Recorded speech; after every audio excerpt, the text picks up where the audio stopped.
Hello everyone, good evening, नमस्कार, जय हिंद। स्वागत है आप सभी का डागर कॉन्सेप्ट के इस ऑनलाइन प्लेटफॉर्म पे।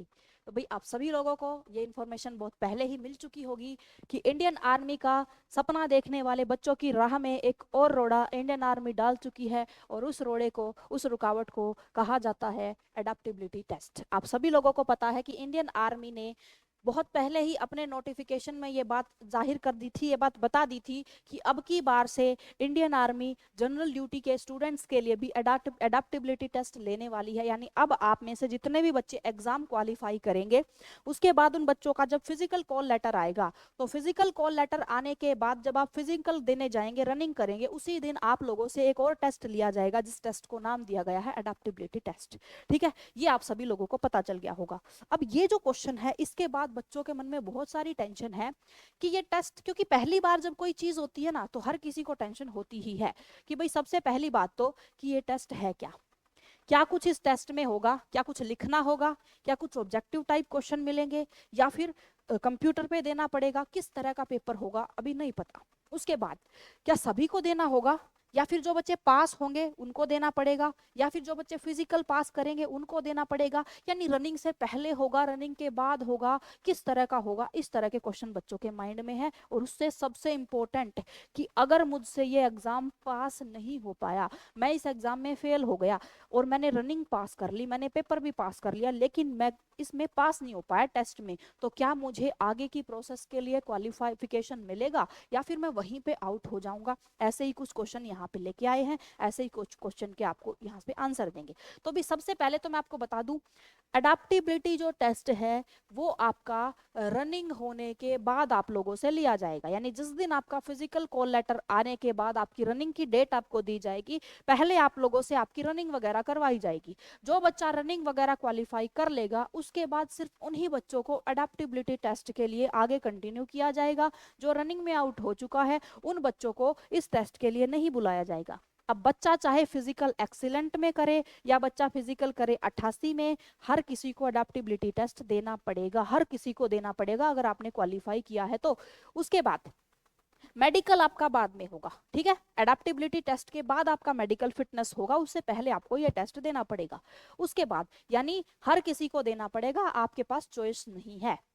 अब क्या ये टेस्ट ऑनलाइन होगा, ऑफलाइन होगा या कैसा होगा, तो मैं आपको बता दूं, ये टेस्ट होता है पेपर पेन टेस्ट। यानी कोई ऑनलाइन टेस्ट आपका नहीं होगा, पेपर पे। जैसे पहले इंडियन आर्मी ऑफलाइन पेपर लिया करती थी, ऐसे ही आप लोगों को शीट दी जाएंगी, उन्हीं शीट्स को आप में को ये क्वेश्चंस मिलेंगे। आपको क्वेश्चंस के जो आंसर होते हैं उन पे आपको टिक करना है, एक निश्चित समय आपको दिया जाएगा, उस समय पे आपको पेपर पूरा करना है और आपको फिर सबमिट कर देना है।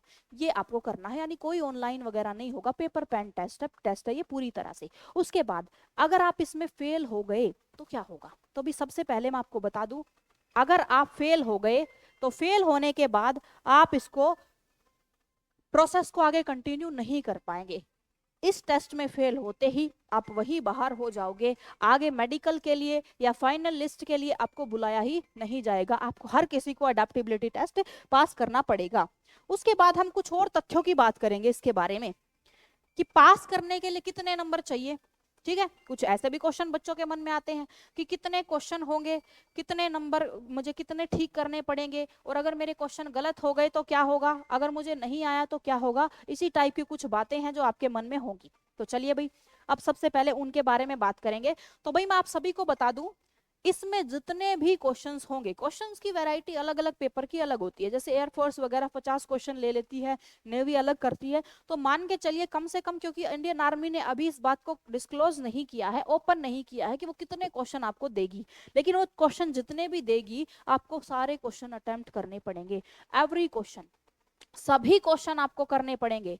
आप ऐसा नहीं कर सकते कि मुझे ये प्रश्न थोड़ा सा समझ में नहीं आया या मैं इसका आंसर देने में सक्षम नहीं हूं तो क्या मैं इसको छोड़ दूं, नहीं छोड़ सकते भाई। हर एक क्वेश्चन आपको अटेम्प्ट करना पड़ेगा, हर एक क्वेश्चन देना पड़ेगा। अगर आपने गलती से एक क्वेश्चन भी छोड़ दिया तो आप उसी टाइम पे सोच लेना आप डिस्क्वालीफाई हो चुके हो, हर एक क्वेश्चन का आंसर आपको देना पड़ेगा। ठीक है, उसके बाद बात करेंगे कि क्वेश्चन कैसे देखने को मिलेंगे, किस तरह के क्वेश्चन देखने पड़ेंगे, क्या मैथ के, रीजनिंग के, इस तरह के क्वेश्चन। तो बिल्कुल टेंशन लेने की बात नहीं है, आपसे इस तरह के क्वेश्चन पूछे जाएंगे आपकी एफिशिएंसी चेक करने के लिए कि कैसी परिस्थितियों में आप किस तरह के डिसीजन लेते हो, उस तरह के क्वेश्चन आपसे पूछे जाएंगे। मैं 2-3 क्वेश्चंस के सैंपल आपके सामने लेके आई हूँ ताकि आपका थोड़ा डर कम हो जाए। जैसे पहला आपका क्वेश्चन है कि आप लंबे समय से बेरोजगार हैं और और आपको अचानक से किसी नर्सरी स्कूल में पढ़ाने का मौका मिल जाता है, तो आप अपने और आपको आदत है कि आप छोटे बच्चों के साथ कंफर्टेबल नहीं है, आपको परेशान कर देते हैं, आपको सरदर्द हो जाता है बच्चों की चिक चिक से। तो आप ऐसी स्थिति में क्या करोगे? आपके सामने एक तो बेरोजगारी है, एक तरफ बच्चों की चिक चिक है, आप ऐसी परिस्थिति में क्या करोगे? आपको ऑप्शन मिलेंगे बाकायदा कि आप इस परिस्थिति में नौकरी के प्रस्ताव को अस्वीकार कर देंगे कि मुझे नहीं करनी ऐसी नौकरी, मैं नहीं करूंगा, या फिर आप कुछ समय के लिए स्वीकार कर लेंगे कि जब तक मुझे अच्छी नौकरी नहीं मिलती तब तक कर लेता हूं, उसके बाद छोड़ दूंगा। या फिर आप स्वीकार करेंगे कि भाई बच्चों के साथ सहज बनाने की कोशिश करेंगे, कि बच्चों की जो चिकचिक आपको पसंद नहीं है ना, आप उस चीज में खुद को ढालने की कोशिश करेंगे। अब देखिए, आप कहोगे मैडम ये तो बड़ा आसान सा प्रश्न है, हम तो इसका आंसर दे देंगे, क्योंकि आप में से आधे बच्चे तो ये आंसर देंगे कि भाई हम क्यों सारी जिंदगी नर्सरी के बच्चों के साथ भड़क ले। या फिर आप कुछ बच्चे ये आंसर देंगे। तो भाई मैं आपको बता दूं, ऐसे क्वेश्चन में उलझाएंगे वो आपको दो दो ऑप्शन में, क्योंकि बात ये भी सही है, बात ये भी सही है, लेकिन आपको अपनी चॉइस नहीं देखनी है कि मुझे क्या पसंद है। क्योंकि इंडियन आर्मी यही चेक करेगी कि जब आपको किसी टिपिकल सिचुएशन में किसी ऐसी जगह तैनात कर दिया जाए जहां पे आपका शरीर उन परिस्थितियों में सक्षम नहीं है या आप वहां के लोगों के साथ सहज नहीं है, तो आप क्या करेंगे? क्या आप तब भी यही सोचेंगे कि जब तक काम चलता है चलाएं, उसके बाद अग्निवीर की स्कीम है 4 साल बाद भाग जाएंगे, क्या फर्क पड़ता है? या फिर आप हर सिचुएशन में खुद को ढालने की कोशिश करेंगे? तो भाई मैं आपको बता दूं, एक अच्छे फौजी की यही निशानी होती है कि वो देश के लिए हर सिचुएशन में खुद को ढालने के लिए तैयार रहता है। तो इस तरह का आंसर आपको सिलेक्ट करना है, ठीक है। उसके बाद एक और क्वेश्चन मैं आपको दिखाती हूँ। जैसे क्वेश्चन है कि प्लास्टिक की खाली बोतल है आपके पास, घर में बहुत सारी पड़ी हुई हैं, उनका आप क्या करोगे? या तो आप उनको पुनर्चक्रण के लिए भेज दोगे, यानी आप उनको कबाड़ी वाले को बेच दोगे, कबाड़ वबाड़ वाले को बेच दिया। या फिर आप क्या करोगे? उन प्लास्टिक के बर्तनों में पौधे वगैरह लगा के उनको उपयोग कर लोगे, या फिर आप उनको डस्टबिन में फेंक दोगे, कूड़ेदान में फेंक दिया। अब हम जो कूड़ेदान को कोई कूड़ा उठाता है वो जाने, उसका काम जाने, हमारे घर से तो कचरा निकल गया।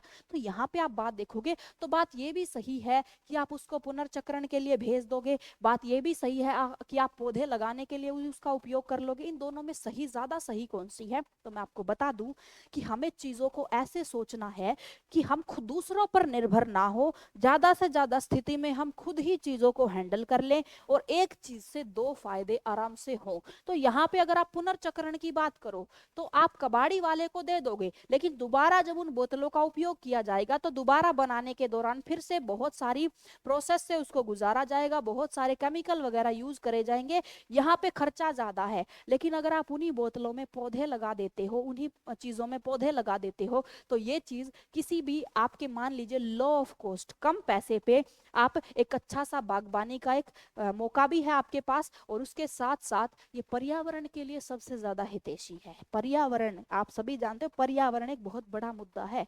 तो वो यही चीज देख रहे हैं कि अगर आपको कहीं ऐसी जगह तैनात कर दिया जाए जहां पे आपको कबाड़ी वाले की फैसिलिटी ना हो, भाई कोल्ड ड्रिंक तो कभी ना कभी आर्मी सोल्जर भी पिएगा, अगर उसके पास बोतलें इकट्ठी हो गई हैं और वहां पे कबाड़ी वाला नहीं आ रहा तो क्या करोगे? क्या आप अपने वहां पे कैंप में बोतलें जमा करके रखोगे? नहीं, उन सिचुएशन में आप क्या कर सकते हो? पौधे लगा सकते हो।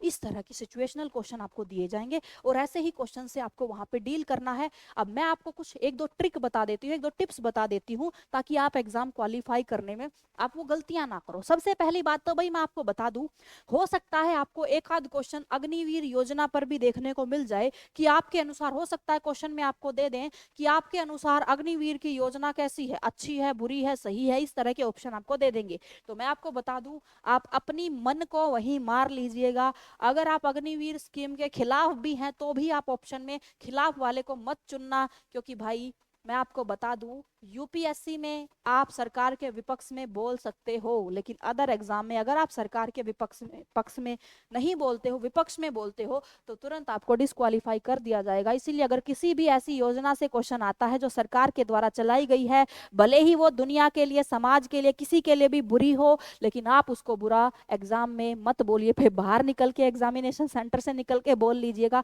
लेकिन पेपर पे आप अपने भावनाएं मत उड़ेलिएगा, नहीं तो आपके एग्जाम के लिए खतरा हो जाएगा। बेस्ट ऑप्शन आपको चुनना है कि जो सबसे अच्छा है। हर एक क्वेश्चन का आपको आंसर देना है। सरकार की योजनाओं के खिलाफ आपको बिल्कुल भी नहीं बोलना है। बस ऐसे ही कुछ आपको पेपर को हैंडल करना है, एक भी क्वेश्चन आप छोड़कर नहीं आएंगे। बस ऐसे ही कुछ आपके डाउट्स थे, इन डाउट्स को लेके ये वीडियो बनाई गई थी। उम्मीद करती हूँ कि आपके लिए वीडियो हेल्पफुल रहेगी और आपको एग्जाम में हेल्प करेगी। मिलते हैं आपसे अपनी कोई ऐसी ही अगली इंफॉर्मेटिव वीडियो के लिए। तब तक के लिए विदा लेते हैं आपसे। जय हिंद, जय भारत, धन्यवाद सभी को।